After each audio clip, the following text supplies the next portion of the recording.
Underground. Underground. Underground. Underground.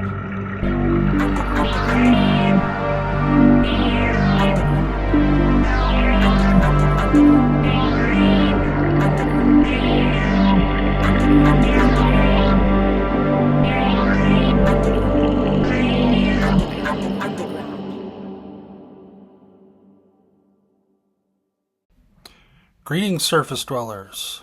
My name is Michael, and these are my chthonic musings. For this video, I would like to do a short tutorial on the game Dragonbane, specifically about attributes and skills. This is the Dragonbane character sheet. The color version, and these are the attributes up here, 6 attributes, very similar to Dungeons and Dragons. We'll go over that. And these are the skills, the core skills and secondary skills.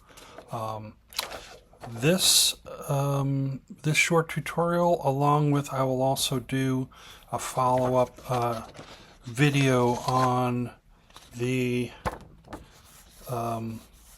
abilities and spells in another video that should get everyone 95% of the way to being able to just jump into and play in a game of Dragonbane. So let's get to it. Like many other games, Dragonbane has a method of assigning and recording certain qualities of a player's character that represent things like physical prowess, mental acumen, and social polish or presence. In other games, these qualities might be called things like characteristics, ability scores, or character traits. In Dragonbane, they're called attributes. These attributes are very similar to the corresponding ability scores in Dungeons and Dragons, and are also graded on a scale of 3 to 18, with the higher the score, the better. As explained in the Dragonbane rulebook, the attributes are as follows. Strength is raw muscle power.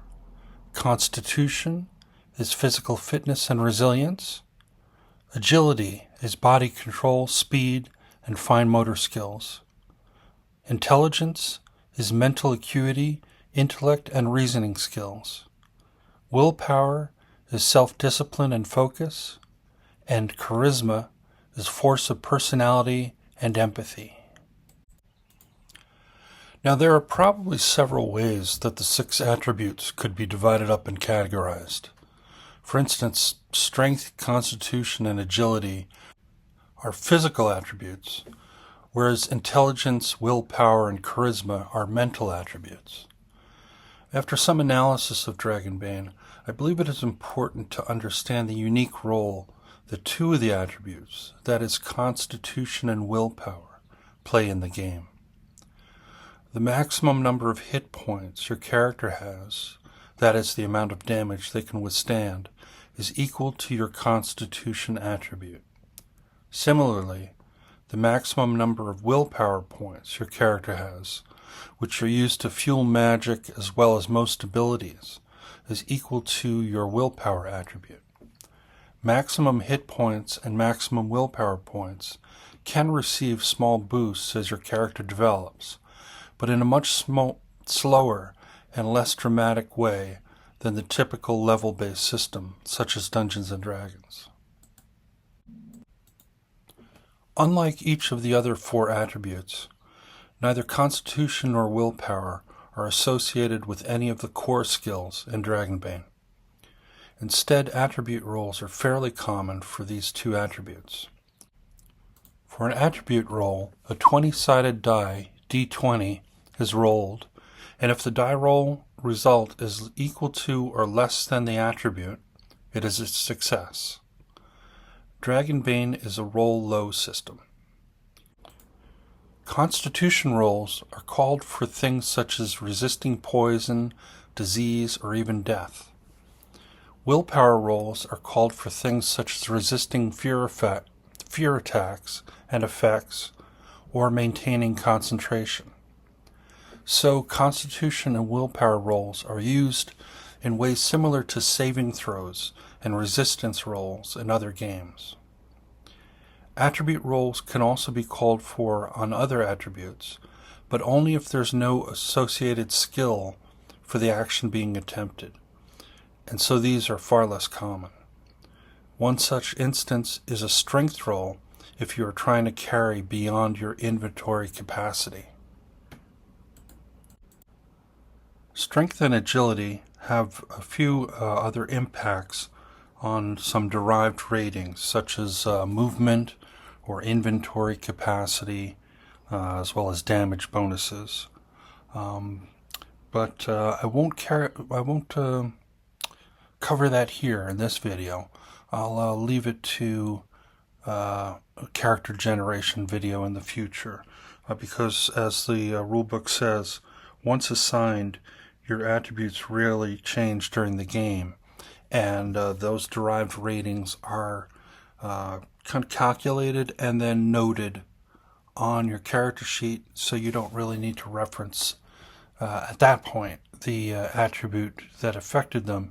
You just look at your movement or your inventory or damage bonuses directly on your character sheet. Below each of the attributes on the Dragonbane character sheet is a checkbox and the condition associated with that attribute. While you are suffering from that condition, the condition gives you a bane on all attribute rolls or skill rolls associated with that attribute. When rolling with a bane, you will roll 2 d20s and take the higher result. Given that you are attempting to roll low, this decreases your chance of success. We will cover banes and their counterpart boons in greater detail in just a bit. Conditions can be voluntarily suffered by a character as a cost to invoke an ability or push a roll, which we will cover later, or imposed upon them by such things as monster attacks or spells. If you suffer a condition that you already have, you must choose another condition. If you have all 6 conditions, you instead lose d6 willpower points if you suffer another condition. If you are out of willpower points, you instead lose d6 hit points. Conditions can be healed by some rests, character abilities, or things like a hot bath or even a haircut, because who doesn't feel better after a good haircut? Now, I'd like to take a moment to highlight a third-party Dragonbane product that I use. This, of course, is not an official endorsement, just a spotlight on something I think is fun and useful. These condition cards by Matthias Svensson are available through DriveThruRPG as either physical cards and or a PDF to print on your own. These cards are helpful as a reminder as to what types of rolls are impacted by each condition, as well as a strong visual cue to the other players as to what conditions your character is currently suffering. On to skills. Dragonbane is, at its core, a role-playing game with a skill-based action resolution system. There are 30 core skills in total in the game, not counting secondary skills like the Schools of Magic. We will touch on those later. Skill values range from 3 to 18. Every character can use core skills, and the starting values for core skills is from 3 to 7, depending on the associated attribute for untrained skills, and with the value for trained skills being double that. The mechanic for using a skill is just like attribute rolls. A d20 is rolled, and a result equal to or under is a success. Rolling a 1 is called a dragon, and rolling this means you are particularly successful. In combat, a dragon roll has specific effects, increasing the damage of an attack, for example. Outside of combat, the GM decides the effect. Rolling a 20 is called rolling a demon, and beside the results of a normal failure, can also carry additional negative consequences. Whenever you roll a dragon or demon when using a skill, mark the checkbox next to the skill if not already marked. This marks the skill for possible advancement at the end of the game session. Improvement of skills is a primary means of character advancement. The maximum value for a skill is 18. There is no target number in Dragonbane analogous to armor class and difficulty class in some other games. The player making the skill roll knows what their character's skill value is, and therefore what die result is needed for success. In cases where the game master or adventurer notes a task is particularly easy, but failure of some sort is still possible and meaningful, a boon can be granted to the roll. A boon is the converse of a bane. That is, 2 d20 dice are rolled, and the lower result is used. This increases the chance of success. In a similar way, a particularly difficult task may be assigned a bane. It should be noted that, unlike the similar advantage and disadvantage mechanics in the 5th edition of Dungeons & Dragons, multiple boons or banes will stack, with boons and banes canceling each other out. Boons and banes can arise out of the use of abilities or spells, conditions, or other in-game circumstances. An optional rule in Dragonbane is the ability to push a roll. If using this optional rule, which I highly recommend, if you fail a skill or attribute roll, you can choose to push the roll, which means you make another roll. The new result applies, whatever it is. If you have boons or banes, you must re-roll all dice.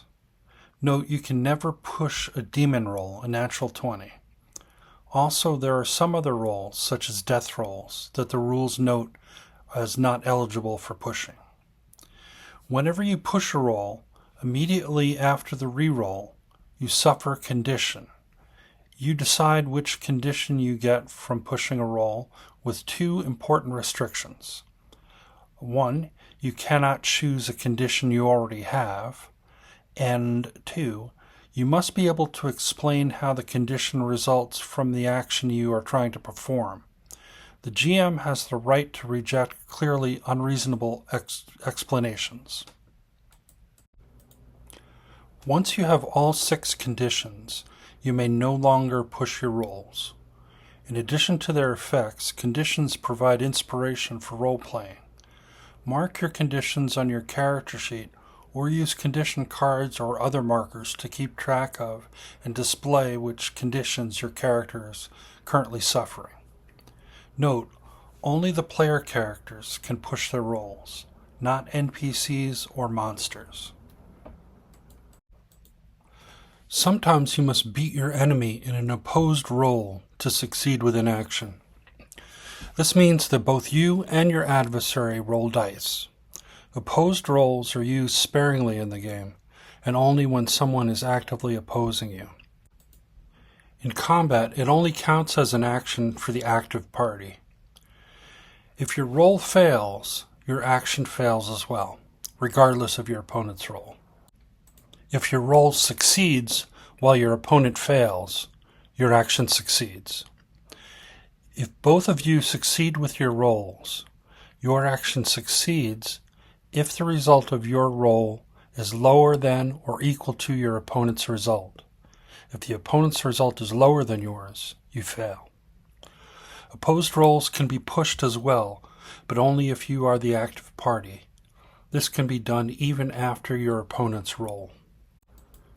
The GM can also use opposed rolls in situations where there is no active party. For example, rolling strength versus strength to decide the outcome of an arm wrestling match. This is called an open opposed roll. Open opposed rolls are re-rolled if both parties fail, or if both succeed and get the same result. Both parties can push their rolls. Poisons and diseases use open opposed rolls against the target creature with a poison's potency value or a disease's virulence value, standing in instead of a skill or attribute value. Secondary skills are skills that can only be used by someone with a skill value in that skill. Currently, the only secondary skills in the game are those of the various schools of magic. Each school of magic is a separate secondary skill. A newly created mage will select one school as a trained skill based on intelligence, and write that school's skill, such as animism, elementalism, or mentalism, and their skill value in the secondary skills section of the character sheet. You don't get a base chance in magic schools that you are not trained in, even as a mage. However, there is a collection of general spells that can be learned by magic practitioners, no matter which school of magic they subscribe to, as long as they have at least one secondary skill from a school of magic. You can learn additional schools of magic during the game. Okay, folks, one last thing that I wanted to cover and almost forgot is shields. Now, I won't cover combat in this video. I'll cover it in a future video. But we'll take a little sneak preview here because, well, personally, I found shields a little bit confusing until I pieced everything together.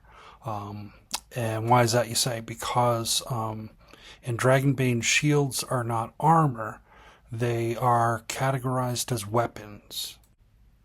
So if you're looking for them, you should look towards the bottom of the weapons chart in the equipment section.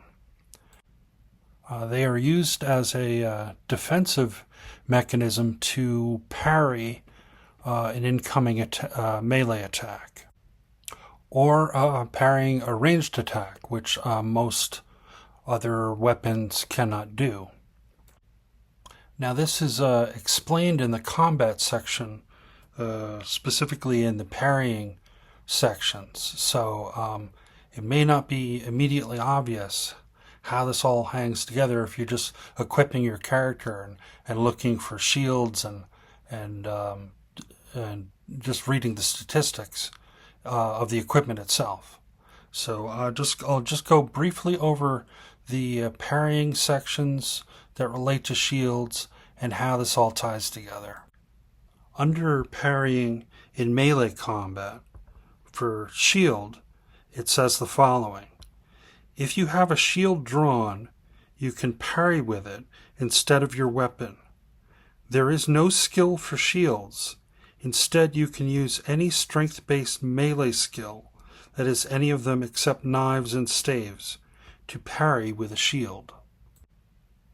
And just to clarify something there, even though it's not explicitly stated in the rulebook, any strength-based melee skill means does not have to be a weapon that you are currently wielding. So if you're using a sword and a shield, it doesn't have to be your sword skill. You could use another skill that happens to be better to improve your ability to parry with the shield. You can also use another skill because, let's say, you've already marked for that session swords as a potential for updating at the end of the session for improvement. And you might choose another skill even though it's not as good as your sword skill, just in case you get a dragon or demon on your shield parry, that you can then mark that other skill that you used in its place. Which means that when you're using a shield to parry, you should be declaring what skill it is that you're actually using. And then finally, under ranged combat, under parry and dodge, it says the following: parrying a ranged attack requires a shield. It works the same way as in melee combat, except that rolling a dragon does not give you a counterattack. You can dodge ranged attacks just like melee attacks. Which I should clarify, actually, because if you're parrying attack in Dragonbane, and on the parry you roll a dragon, you actually automatically get a counterattack.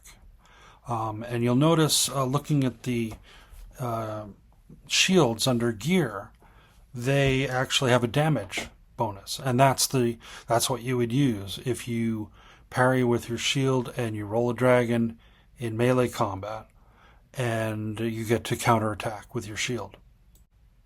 And we'll cover more of the ins and outs of combat in Dragonbane in a future video. So there you have it, short and sweet. Like I said, I will follow up with a video about abilities and spells, and that should complete the basic framework of playing Dragonbane to build on. And then in future videos, I will go over character generation in depth and other topics.